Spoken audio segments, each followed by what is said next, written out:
আলহামদুলিল্লাহ। বিজ্ঞানীরা রিসার্চ করতে শুরু করেছেন যে এই পৃথিবীর জমিনে অসংখ্য মানুষ রয়েছে, অসংখ্য মানুষের মধ্যে পশু পাখিরা রয়েছে, তবে মানুষ কথা বলতে পারে কিন্তু পশু পাখিরা কথা বলতে পারে না কেন? বিজ্ঞানীরা রিসার্চ করতে শুরু করেছেন। বিজ্ঞানীরা বলেছেন যে মানুষ এই কারণে কথা বলতে পারে, এই মানুষকে আল্লাহ রাব্বুল আলামিন এই বড় জিহ্বার শুরুতে একটা ছোট্ট জিহ্বা দিয়েছেন, যেটার নাম হচ্ছে আলা জিহ্বা। যেটার নাম কি? আলা জিহ্বা। বিজ্ঞানীরা বলেছেন এই আলা জিহ্বাটা, এই ছোট্ট জিহ্বাটার কথা তৈরি করে আর বড় জিহ্বাটার কথা বাহির করে দেয়।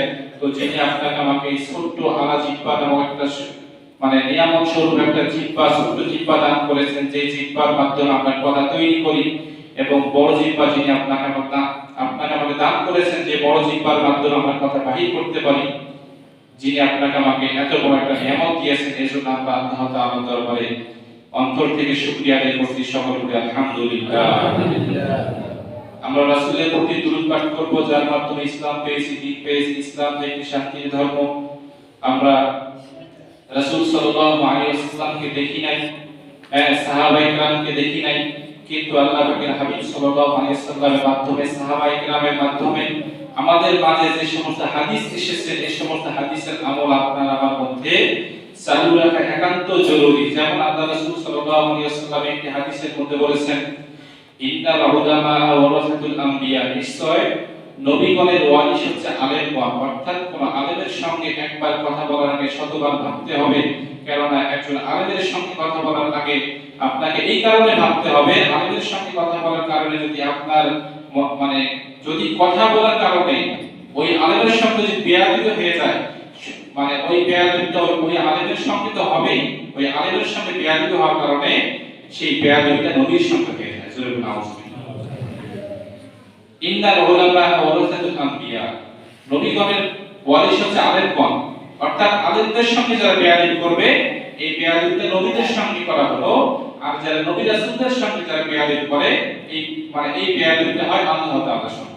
কেননা আল্লাহ তাআলা বলেছেন যে আমার প্রিয় নবী, আমার প্রিয় দোস্ত, আমার দোস্তের সঙ্গে যারা বেয়াদবি করবা, এই বেয়াদবি আমার দোস্তের সঙ্গে হবে না, এই বেয়াদবি হবে আমি আল্লাহর সঙ্গে।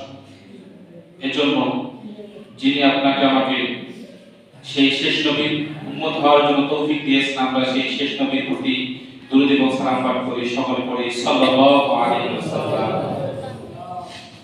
আজকে আমরা 14 শাবান, আর কিছুক্ষণ পরে সালাত আসরের পরে, মাগরিবের নামাজের পরে আমরা অত্যন্ত একটা গুরুত্বপূর্ণ সময়ের মধ্যে অংশগ্রহণ করতে যাচ্ছি। কিন্তু হয়তো বা এটা আমাদের অনেকের জানা নাই যে এই মাসটা কত গুরুত্বপূর্ণ মাস। যাই হোক, এই বিষয়ে আলোচনা হবে সালাতুল ইশা নামাজের পরে। আপনারা সকলে আসবেন। যে বিষয়ে আলোচনা করবার জন্য আয়াতে কারিমা তেলাওয়াত করেছি, কয়েক জুমা থেকে একটি আয়াতের উপরে আলোচনা চলছে। আল্লাহ তাআলা এই সূরা হজের ৭৭ নম্বর আয়াতের মধ্যে যে এত গুরুত্বপূর্ণ কথাগুলো যে বলেছেন, এই কথাগুলো আপনি আমি যদি মানতে পারি, তাহলে আমরা সফল কাম হতে পারব। আল্লাহ তাআলা সূরা হজের ৭৭ নম্বর আয়াতের মধ্যে বলেছেন যে, প্রথমে বলেছেন হে যারা ঈমান এনেছো রুকু করো, এই বিষয়ে আলোচনা হয়েছে। এরপর বলা হয়েছে সিজদা করো, সিজদার বিষয়ে আলোচনা হয়েছে।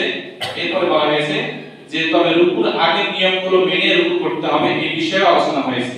এখন বলা হয়েছে উত্তম কাজ করো, রবের ইবাদত করো, ওয়াবুদু ওয়াফআলু খায়রা লাআল্লাকুম তুফলিহুন, যে উত্তম কাজ করো এবং রবের ইবাদত করো, তাহলে তোমরা সফল কাম হতে পারবে। আজকে আমরা আলোচনা করব রবের ইবাদত এবং উত্তম কাজ সম্পর্কে। যে আল্লাহ রাব্বুল আলামিন রবের ইবাদত করতে বলেছেন, অর্থাৎ রব্বুল আলামিন সেই রব্বুল আলামিনের ইবাদত করতে বলেছেন। ওয়া মা খালাকতুল জিন্না ওয়াল ইনসা ইল্লা লিয়াবুদুন, পবিত্র কোরআনুল কারীমের আয়াত।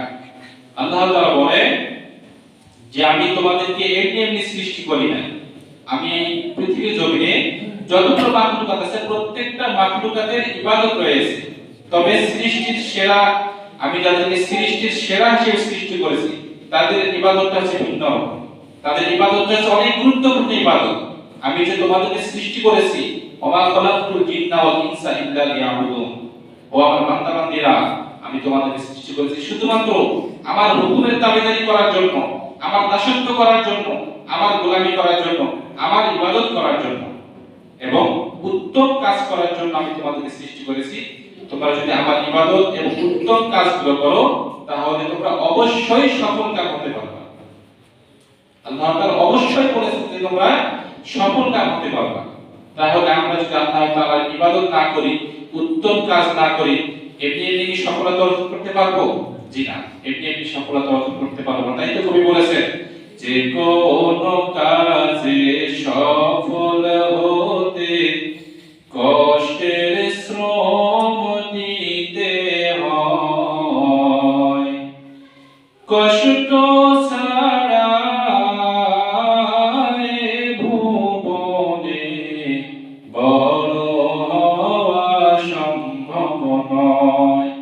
যে কোনো কাজে আপনি যদি সফল হতে চান, আপনাকে আমাকে কষ্টের শ্রম দিতে হবে, সেই কাজের পিছনে আপনাকে আমাকে মেহনত করতে হবে।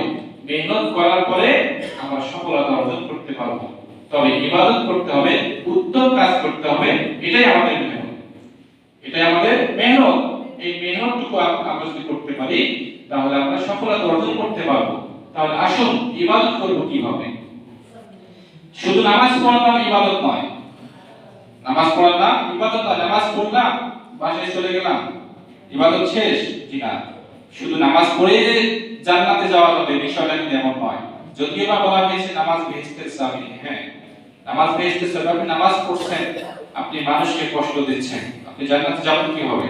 এই জন্য তো এই বিষয়ে হাদিস পড়লাম, তাই যে মানে যে হাদিসটা পড়লাম আর কি, হাদিসের অর্থ হচ্ছে খাঁটি মুসলিম ওই ব্যক্তিকে বলা হয় যাহার হাত পা শরীরের অঙ্গ প্রত্যঙ্গ হইতে অপর ভাই নিরাপদে থাকবে। যাহার জিহ্বা হইতে শরীরের অঙ্গ প্রত্যঙ্গ হইতে সব, আপনার জিহ্বার সাহায্যে অপর ভাই কষ্ট পাইতেছে, জিহ্বার সহযোগিতা আপনি অপর ভাইকে আপনি কথা বলেন, মানে কথার মাধ্যমে কষ্ট দিচ্ছেন, তাহলে আপনি মানে নিরাপদ মুসলিম হতে পারলেন না, নিরাপদ মুসলিম হতে পারলেন না। এজন্য বলা হয়েছে যে শুধু নামাজ পড়লেই জান্নাতে যাওয়া যাবে না, নামাজ পড়ার পাশাপাশি আপনাকে আমাকে ইসলামের মধ্যে পরিপূর্ণভাবে দাখিল হতে হবে, ইসলামের মধ্যে পরিপূর্ণভাবে দাখিল হতে হবে।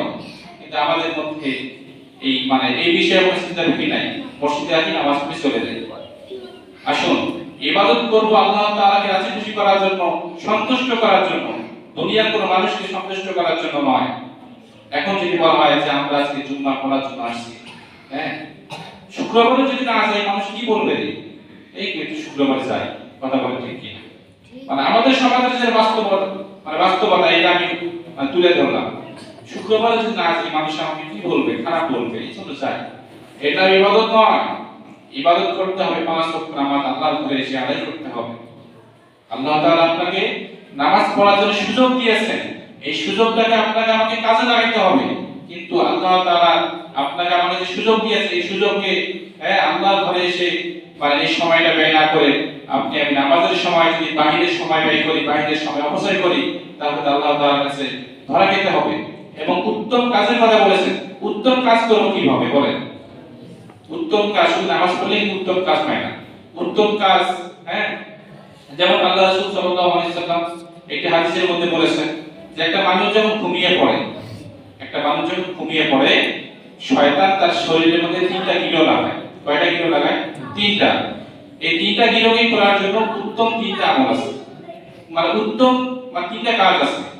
আফআলু খায়রা লাআল্লাকুম তুফলিহুন, তোমরা উত্তম কাজ করো তাহলেই তোমরা সফলতা অর্জন করতে পারবে। আচ্ছা, আপনি আমি যদি এই 3টা উত্তম উত্তম কাজের তো কোনো শেষ নাই। তবে এই মানুষ যখন ঘুমায়, শয়তান যে আমার শরীরের মধ্যে যে 3টা গিরো দিয়েছে, এই 3টা গিরো খোলার জন্য যে 3টা উত্তম আমল আছে, আচ্ছা এই 3টা উত্তম আমল যদি আমরা না জানি তাহলে আমরা কি এই 3টা ইবাদত করতে পারবো? পারবো না। এজন্যই তো বলেছেন যে উত্তম কাজ করো। উত্তম কাজটা করব কিভাবে? আজকে এটা আমি আপনাদেরকে শেখাতে চাই। যদিও বা আপনারা জানেন তবুও আপনাদের সর্দার হিসেবে, ইমাম হিসেবে বলতে চাই। একটা মানুষ যখন ঘুমিয়ে পড়ে, আল্লাহর নবী বলেছেন শয়তান তার শরীরের মধ্যে 3টা গিরো লাগায়। এই 3টা গিরো খোলার জন্য আল্লাহ রাসূল বলেছেন, এক নম্বরে ওই ব্যক্তি যখন ঘুম থেকে উঠবে সর্বপ্রথম তাকে একটি দোয়া করতে হবে। আল্লাহ রাসূল আমাদেরকে শিখিয়ে দিয়েছেন আজকে 1400 বছর পূর্বে, আল্লাহুম্মা বিসমিকা আমুতু ওয়া আহইনা আলহামদুলিল্লাহিল্লাযী আহইয়ানা বা'দা মা আমাতানা ওয়া ইলাইহিন নুশুর। ঘুম থেকে উঠে এটা হচ্ছে এক নাম্বার পদ্ধতি। এই দোয়া পড়ার কারণে এক নাম্বার কি হবে, খুলে যাবে। যেটা আমাদের মানে এই দোয়াটা আমাদের বক্তব্যের বাচ্চাগুলো অনেকের এটা মানে অলরেডি মুখস্থ হয়ে গেছে, কিন্তু আমাদের অনেকের মুখস্থ হয়নি। আমরা এই ছাত্রীদের বা ছাত্রছাত্রীরা যারা গার্ডিয়ান যারা আছি, আমাদের অনেকের এগুলো জানা নেই। যাদের জানা নেই এগুলো জানা একান্ত জরুরি।